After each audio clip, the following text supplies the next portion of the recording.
నమస్కారం అండి.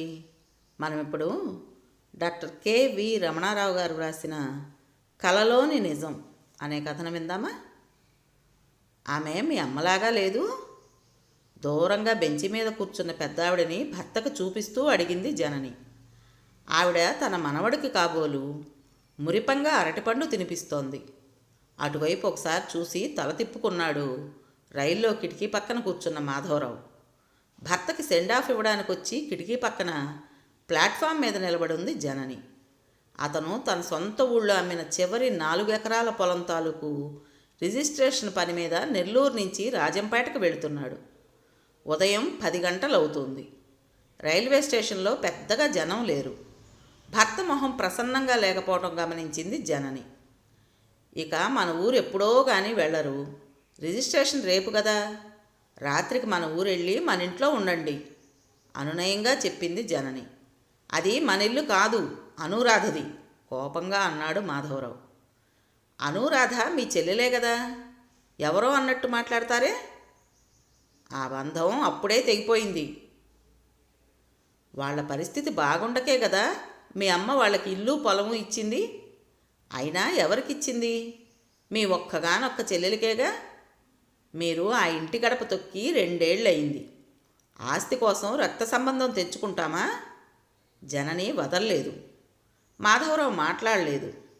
ఓ కాకి గోడ మీద కూర్చొని అవతల ప్లాట్ఫామ్ మీద ఎవరో వదిలేసిన అన్నం ప్యాకెట్నే చూస్తోంది. దూరంగా నీడలో పడుకున్న కుక్క కాకినే గమనిస్తోంది. ఆమెకి ఇవ్వబట్టే కదా ఆ 6 ఎకరాల పొలమైనా మన కుటుంబం కింద సాగులో ఉంది. మీ నాన్న ఆ పొలాన్ని తయారు చేయడానికి ఎంత కష్టపడ్డారు. అనురాధ ఆడమనిషి అయినా కాయ కష్టం చేసి వ్యవసాయం చేయిస్తోంది. మనవాట మనమేం చేశాం? బంగారం పండే మాగాణి అమ్మి ఈ నగరం కొసాన ఎక్కడో ఇళ్ల స్థలాలు కొని కంప చెట్లకు తొండలకు వదిలేశాం. మాధవరావు భార్య వైపు కోపంగా చూశాడు. గోడ మీద కాకి అన్నం పొట్లం దగ్గరకు వచ్చి భయంగా అటూ ఇటూ చూసి తినకుండానే వెళ్ళి మళ్ళీ గోడ మీద కూర్చుంది. కుక్క నిరాసక్తంగా తల మరోవైపు తిప్పుకుంది. రైలు కూత వేసి బయలుదేరడానికి సిద్ధపడింది. చెల్లెల మీద కోపం పెట్టుకుని రాత్రికి ఆ నరసింహులింట్లో పడుకోకండి. అతను ఫ్యాక్షన్ మనిషి. ఎప్పుడు ఎవరు దాడి చేస్తారో తెలీదు. సాయంత్రం చల్లపొద్దున 2 మైళ్ళు నడిస్తే మన ఊరు వస్తుంది. ఇంటికి వెళ్ళండి, అందరూ సంతోషిస్తారు. కదులుతున్న రైలుతో పాటు నడుస్తూ చెప్పింది జనని. రైలు ముందుకు నడుస్తుంటే మాధవరావు జ్ఞాపకాలు వెనక్కి పరిగెత్తాయి. మాధవరావు వాళ్ళది రాజంపేటకి పడమర దిశగా 10 మైళ్ళ దూరంలో చెయ్యేటి గట్టు మీది అనుంపల్లె. ఏటికి ఇటు అటు ముక్కారు పండే మాగాణి. తండ్రి కాంతయ్య వృత్తిరీత్యా టీచర్ అయినా ప్రవృత్తిరీత్యా వ్యవసాయదారుడు. అనువంశికంగా వచ్చిన 12 ఎకరాల మెట్ట భూమిని కాయ కష్టం చేసి మాగాణిగా మార్చాడు. మాధవరావు, అనురాధ ఇద్దరే సంతానం. ఇద్దరికి తల్లి సీతమ్మే లోకం. మాధవరావు తిరుపతిలో ఎంఏ ముగించుకుని ఉద్యోగంలో చేరిన కొత్తల్లోనే అనురాధ పెళ్ళయింది. కుర్రాడికి ఆస్తిపాస్తులు అట్టే లేకపోయినా చెన్నైలో మంచి ప్రైవేట్ కంపెనీలో ఉద్యోగమని మొగ్గు చూపారు. అనురాధకి తొలిచూలు ఆడబిడ్డ. మాధవరావు పెళ్లి నాటికి 2వది తప్పటడుగులు వేస్తోంది. అంతా సవ్యంగా నడుస్తుందనుకున్నంతలో ఓ రోజున కారు ప్రమాదంలో అనురాధ భర్త తీవ్రంగా గాయపడ్డాడు. ప్రాణం పోయినంత పనయింది. చెన్నైలోని పెద్ద పెద్ద ఆసుపత్రులు డాక్టర్ల చుట్టూ తిరిగి 1 ఏడాది పాటు మందులు తీసుకున్నా ఫలితం దక్కలేదు. అతనికున్న ఆ కాస్త ఆస్తి హరించుకుపోయింది. కాంతయ్య తనకు చేతనైనంతా చేశాడు. అల్లుడు పూర్తిగా మామూలు మనిషి కానే లేదు. ఉద్యోగానికి పనికిరాడన్నారు. భర్త పిల్లలతో అనురాధ పుట్టిల్లు చేరింది. కూతురి సంసారం కూలినందుకు సీతమ్మ కుంగిపోయింది. కాంతయ్య మంచం పట్టాడు. ఆపై ఆయన ఎక్కువ రోజులు బతకలేదు. ఆయన పోతూ పోతూ భార్య సలహా మీద సగం ఆస్తి కూతురికిచ్చిపోయాడు. సీతమ్మ కూడా తన పేరుతో ఉన్న పొలము ఇల్లు కూతురికే ఇచ్చింది. మొదట్లో మాధవరావు ఇవన్నీ పట్టించుకోలేదు. రాను రాను వాళ్ళు వీళ్ళు అనడం మూలాన తల్లికి తనకంటే చెల్లెలంటేనే ప్రేమ ఎక్కువని, ఆమెకి అవసరానికంటే ఎక్కువ ఇచ్చిందనే అభిప్రాయానికి వచ్చాడు. మొదట్లో వాదించాడు. తర్వాత తల్లి చెల్లితో మాట్లాడటం మానేశాడు. ఏడ్చి మొత్తుకోవడం తప్ప సీతమ్మ కొడుకు మనసు మార్చలేకపోయింది. మాధవరావు భార్య జనని అత్తగారి పక్షమే వహించింది. అనురాధకు వేరే జరుగుబాటు లేదు. ఇవ్వడానికి ఇల్లు భూమి తప్ప తల్లి దగ్గర మరేమీ లేదు. ఎవరున్నా లేకున్నా భూమి అయితే కన్న తల్లిలా కడుపులో పెట్టుకు కాపాడుతుంది. భూమిని నమ్ముకుంటే అది అన్యాయం చేయదు. కనీసం కలో గంజో ఇస్తుంది. మనకే మీకు మంచి ఉద్యోగం ఉంది. ఇలా జనని ఎంత నచ్చజెప్పినా మాధవరావు తలకెక్కలేదు. మంకుపట్టులో మార్పు లేదు. ఆ కోపంతోనే ఊళ్ళో తన వాటాకొచ్చిన పొలమంతా అమ్మేశాడు. మిగిలిన బంధాన్ని తెంచుకుని రావడానికి ఇప్పుడు వెళ్తున్నాడు. రైలు ఇంకా ఎండుండగానే రాజంపేట చేరింది. తన ఊరు వెళ్ళడానికి ఇష్టపడని మాధవరావు 2 మైళ్ళ ముందే నరసింహులుంటున్న కోసూరులో బస్సు దిగిపోయాడు.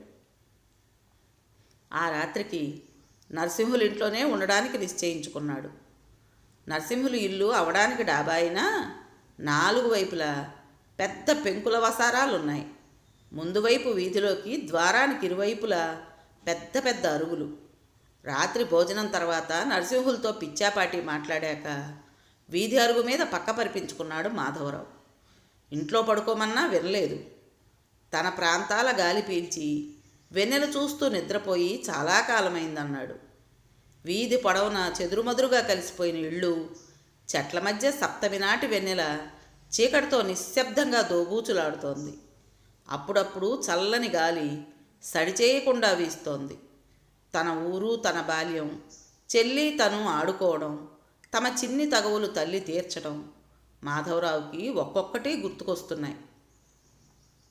తన ఊరికి అంత దగ్గరలో తన ఊరు కాని మరో ఊళ్ళో ఈ అరుగు మీద ఇలా ఒంటరిగా పడుకోవడం అతనికి తెలియకుండానే ఎప్పుడో నిద్ర పట్టింది. నిద్రపోతున్న మాధవరావుని ఎవరో మెల్లగా స్పృశించి నిద్రలేపినట్టయింది.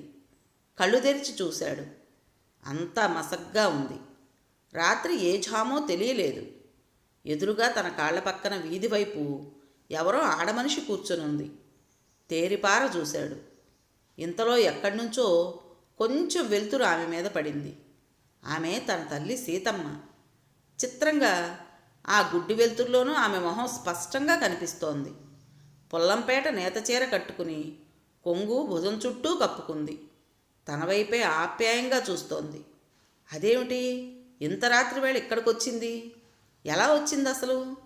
అతనికంతా అయోమయంగా ఉంది. దాహంగా ఉంది. గొంతు పూడుకుపోయింది. కష్టం మీద లేచి వెనక్కి జరిగి కూర్చున్నాడు. ఏమిటి ఎట్లా వచ్చావు ఇంత రాత్రప్పుడు? ఎలాగో గొంతు పెగుల్చుకున్నాడు. నీకోసమే నాయనా, ఇంకా నా మీద కోపం పోలేదురా? ఆమె గొంతులో ఏదో శీతలమార్ధవం గడ్డకట్టిన బాధ. ఎందుకొచ్చావు?